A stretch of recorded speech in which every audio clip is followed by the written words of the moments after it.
Something happened during that game that no coach should ever be allowed to do to their own players. Free Caitlin Clark. Free Caitlin Clark out of the Indiana Fever prison where she is on lockdown by Stephanie White and Kelsey Mitchell. Kelsey won't pass the ball. Stephanie White icing me out of the games. Free Caitlin. The Atlanta Dream defeated them convincingly. For the second game in a row, Angel Reese defeated Caitlin Clark. But was it really a fair fight? That is now the most troubling question in women's basketball. Caitlin Clark was on a heater. The girl should have had 40 and she got iced out by Stephanie White and Kelsey. Before we continue, do me a favor. If you're enjoying this video, please subscribe. It only takes a second and it's free. If you've already subscribed, I'm truly grateful. Thank you. I should have had 40. In the first quarter, the girl was 3 for 3. Every defender they placed on her was getting beaten by her. The entire Atlanta Dream defense was completely at her mercy. Then the ball suddenly stopped coming her way. It wasn't the defense that stopped giving Caitlin Clark opportunities. Her own team stopped passing to her. Get rid of Chelsea Mitchell and Stephanie White or trade Caitlin Clark. There has to be some kind of compromise. Yet nobody seems to be addressing it. At this point, this goes beyond bad coaching. It goes beyond a head coach who is stubborn and committed to the wrong system. An investigation into what happened during that Atlanta Dream game has now reportedly been initiated by the Indiana Fever because of the pattern. The question being raised behind closed doors should make every WNBA fan stop and think, because Stephanie White and Chelsea Mitchell's actions have appeared so consistent, deliberate, and damaging to the team's best player. Could someone outside the organization be paying them to do this? That is now part of the discussion. And by the end of this video, you'll understand exactly how that question came to be raised. Before we get into the investigation, possible motives, finances, and organizational concerns, we have to establish exactly what happened on that court, because the facts of this game form the foundation for everything that follows. In Atlanta, the Indiana Fever were beaten 113-96. At least through the first quarter, this did not look like a blowout was coming. So the final 17-point difference does not fully explain how one-sided this game actually felt. It looked like a Caitlin Clark masterpiece unfolding right in front of everyone. The Indiana Fever got embarrassed in Atlanta, 113-96. 11 points, 3 for 3 from 3, completely overwhelming Jordan Canada and Ryan Howard. The Atlanta Dream was making every defender they switched onto Clark look helpless. That player did not need to leave the floor. Her role did not need to be reduced. She was having exactly the kind of early game run that coaches are supposed to recognize, feed, and continue riding until the defense finds an answer. The Atlanta Dream never found one. Indiana Fever's coaching staff effectively found the answer for them, so Atlanta didn't have to. She had like 11 points, was lighting them up. Beginning of the second quarter, she starts on the bench, and it turns into the Kelsey Mitchell. Dribbling, dribbling, dribbling, never looking up, never passing. This was not simply one bad decision on one possession. The ball stopped reaching Caitlin Clark, the hottest player on the court, and instead began running through a player who finished 5 of 13 for 16 points in a 20-point loss. That pattern continued through the second quarter. The evidence is right there. Now we need to understand who made it happen and why. Almost every other decision a coach can make during a game comes after one basic rule that every serious basketball fan understands. When a player is on fire, you do not take the ball away from them. Kelsey Mitchell dribbling, dribbling, dribbling, dribbling, dribbling, never passing a damn ball, never looking to pass it. And Stephanie White iced Caitlin Clark out. The head coach walked into the kitchen and shut off all 4 burners when the meal was almost finished. That's what happened. And both the box score and the game footage support that sequence. So the real issue isn't whether it happened. The uncertainty is whether that decision came from a lack of basketball understanding or from something more deliberate and potentially harmful. Whipping up a pot of something to start this game out. In the kitchen, 4 burners, 4 stove burners, all lit up, something put in the oven. She was whipping up a pot of something and whipping up some dessert for us as well. And Stephanie White came in and... Let Kelsey take a turn. Stop and think about that statement for a moment.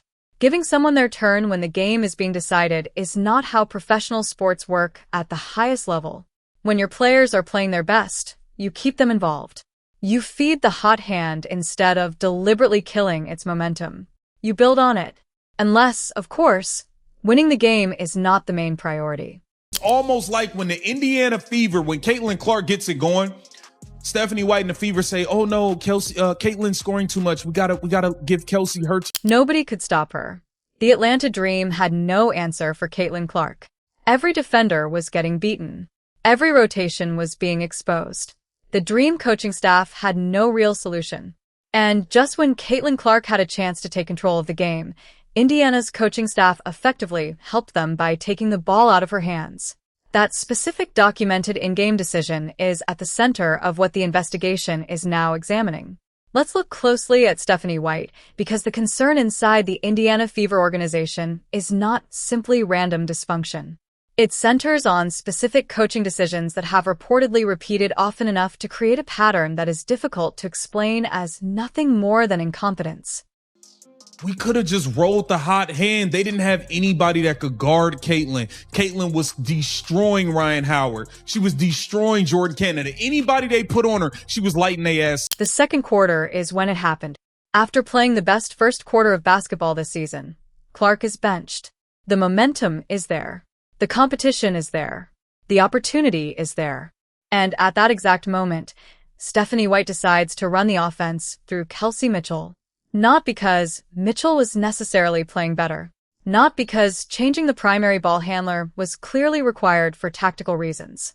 Instead, based on the information being considered in this inquiry, there appears to be a repeated and intentional pattern of taking Clark out of the action when she is performing at her highest level. We take the ball out of her hands in the second quarter. And I'm just going to be real. This team is freaking garbage. Stephanie White's a clown. She's got to get fired. Lower 10. There are 7 minutes left. There is still a chance to make a real comeback. A player who has not touched the court all night is suddenly inserted by Stephanie White. Noridem. No feel for the game. No connection to the current pace. When that substitution happened, every serious basketball observer could have the same reaction. That doesn't look like a normal basketball decision. There is no obvious tactical explanation for it. It looks like sabotage. And when a head coach makes enough decisions that appear this way, the organization has to confront the question nobody wants to ask. What is actually driving these choices? Now, let's talk about Kelsey Mitchell, because she is directly involved in the Caitlin Clark situation within this organization. She is not simply a bystander, and the investigation is examining her role in much the same way it is examining Stephanie White's coaching decisions. Stephanie White is such an idiot. Ty Harris hadn't played the whole game. You subbed her in when the Indiana Fever cut the lead to 10 with 7 minutes left. Why are you subbing her in a game? She hasn't played all night. She's freezing cold. By all appearances, she doesn't seem concerned. All she wants is 20 points for her music. Think about what that could mean in a professional basketball game. A player whose personal statistical goals appear to be taking priority over what the team needs, especially when the team clearly needs something else. Mitchell's responsibility as a professional and teammate is to recognize when Clark is hot and help her stay involved. Find Clark. Get her the ball. Let the hot hand keep going. Instead, the available footage from this Atlanta game appears to show Mitchell continuing to dribble, holding the ball, and looking for her own shot. She finished with 16 points in a 20-point defeat, going 5 out of 13. Clark is going off on a heater. We got the head coach freezing her out. We got Kelsey Mitchell who wants to, by any means, she don't care. She just want to get her 20 points. Playing tic-tac-toe with Ryan Howard while standing in the corner and barely contributing to the offense. The investigation began with the image of one of the most dangerous offensive players in women's basketball standing still in the corner while her team's backup guard controls possession after possession at the top of the key. And that image does not happen by accident. It requires the player to avoid looking for a teammate and the coaching staff to fail to correct it. When those two things happen together repeatedly, game after game, the situation moves beyond simple coaching dysfunction and into investigative territory. Let's be clear about what the Indiana Fever's internal probe actually means, because the word investigation carries serious weight, and we need to understand what it means in this situation. This is not an official league investigation. Law enforcement is not involved. This is an organizational review reportedly triggered by a pattern of in-game decisions that have repeatedly hurt the team's top player enough for front office staff to begin asking questions that go beyond basketball. That is the central question behind the investigation. Is the pattern involving Stephanie White and Kelsey Mitchell the result of incompetence, or is something else influencing their behavior? To understand why that question is even being raised, you have to understand the full scope of the pattern. This is not only one game. It is not only one bad quarter. The same two people are repeatedly and visibly limiting Caitlin Clark's ability to affect games across multiple situations. Raven Johnson, you know how many possessions I watch Raven Johnson bringing a ball up, running around at the top of the key. Caitlin Clark is standing in the corner, not involved in the offense. She's standing in the corner playing tic-tac-toe with Ryan Howard. Just standing over there in the corner. Free Caitlin Clark out of this prison. 3 different categories of evidence are reportedly being examined in this review. First are the in-game decision patterns. Every possession where Clark was open, in rhythm, and available but did not receive the ball. Every change that pulled Clark into an offensive action. Every designed play where Clark appeared to be the obvious option, but the ball was redirected elsewhere. Second are the communication patterns. What is being said in the huddle? What specific instructions are being given about Mitchell's relationship with Clark as a ball handler? How does the coaching staff describe Clark's role during critical moments? Third, and this is the part that has reportedly moved the issue beyond an internal basketball discussion toward a broader investigation, is outside contact. Stephanie White has been speaking with whom? Who has Kelsey Mitchell communicated with? Are there any business or financial relationships that could provide a reason to deliberately limit Clark's performance? The most explosive question comes last, because the behavior seen during these games appears to go beyond what ordinary basketball incompetence can reasonably explain. And now we reach the question that has people across the basketball world talking. Could Stephanie White and Kelsey Mitchell be receiving money from someone outside the Indiana Fever organization to keep Caitlin Clark from reaching her full potential? Let's consider who could possibly have a reason to want that. If Caitlin Clark performs poorly, who benefits? Music. Who benefits from the surrounding story? Who benefits if Clark's story shifts from generational talent to organizational problems?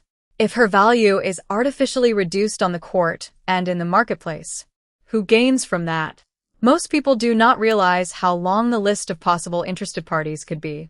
Start with rival teams. Even as a minor league, the WNBA carries major competitive stakes. When Clark is playing at her best, the Indiana Fever become a title contender. When Clark is shut down by her own teammates and coaching staff, they become an ordinary team that can be eliminated in the first round of the playoffs. Every team facing Indiana therefore has a direct interest in Clark not reaching her full potential. Then consider competing business interests. Clark's cultural impact, endorsement portfolio, Nike contract, and off-court value are all closely tied to her visibility and performance on the court. Clark's continued music dominance creates a challenge for certain commercial interests within the sports business world. When her performance is reduced, her commercial value can also be reduced. And competitors in that market could benefit from that decline. Then consider the media environment. Throughout the season, the story surrounding Clark has been heavily debated. Some people have financial, professional, and reputational interests in promoting a particular narrative about her rather than presenting her as the clear top player in women's basketball. It is much easier to argue against a Clark who looks less dominant, does not reach her 40-point potential, and finishes games with 26 points and a 20-point music defeat than it is to argue against a Clark who scores 40 points and wins.